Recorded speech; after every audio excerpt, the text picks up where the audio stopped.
£250,000. That's roughly what it costs to raise a child to 18 in the UK today, and that's just the basics. No music lessons, big family holidays, or even driving lessons. So you'd be right to think that for most families, the real figure is probably higher, and these days it doesn't stop there. Go back a few decades and you could usher your young people out into the world with a bit of a pep talk about how standing on your own feet financially was character building, but that was before astronomical university costs, soaring rents and living expenses, stagnating wages, and of course the increasingly unattainable prospect of actually owning a home. Now these days, whether you're a parent, grandparent, aunt, uncle, godparent, or perhaps even a family friend, if there are children in your life, the chances are you want to do what you can to help give them a financial leg up when these high costs start biting. But what's the best way to save for children? Well, one approach is to open a junior ISA, an account designed specifically for kids, and to start putting aside what you can when you can, so that when they reach 18, they've got a bit of a nest egg to help them on their way. Hello, I'm Brian, and today with MoneyFarm, we're going to explore the ins and outs of junior ISAs, what they are, how they work, and why they're so popular. Let's dive in.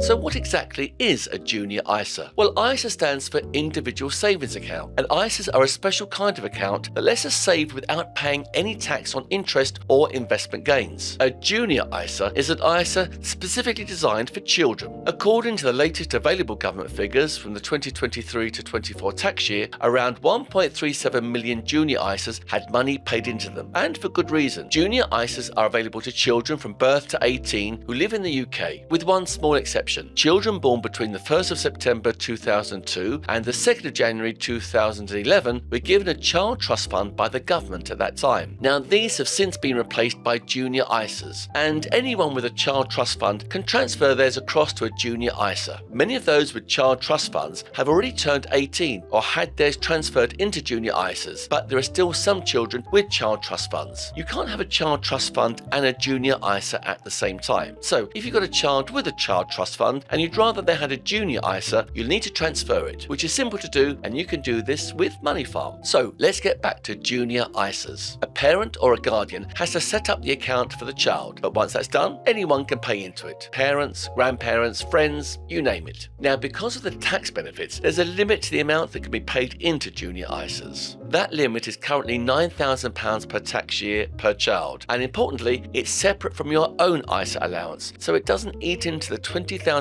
you could put into your own ISA each tax year. Apart from the allowance itself, there's another important rule to know when it comes to junior ISAs. The money belongs to the child, and no one, not the child nor the parents, can touch it until they turn 18. That's what makes a junior ISA ideal for building a long-term nest egg, but it does mean it's not the right place for money you might need to access sooner. Following the child's 18th birthday, it will no longer be possible to invest in the junior ISA, and you'll need to request this transferred to an ISA held in their name. The money in it is theirs to do with as they want, so they can leave it invested, keep contributing, or withdraw it.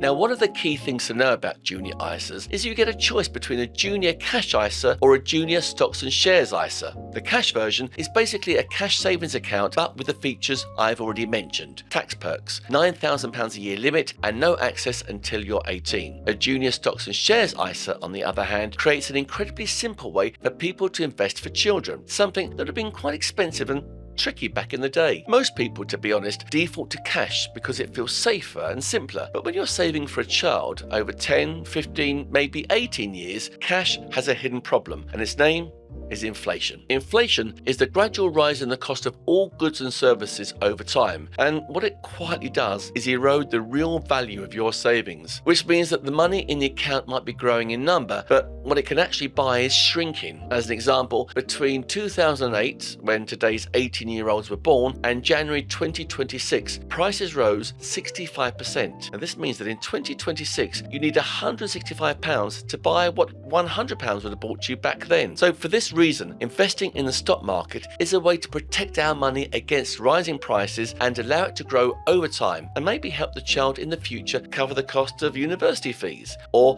put a deposit on their first home.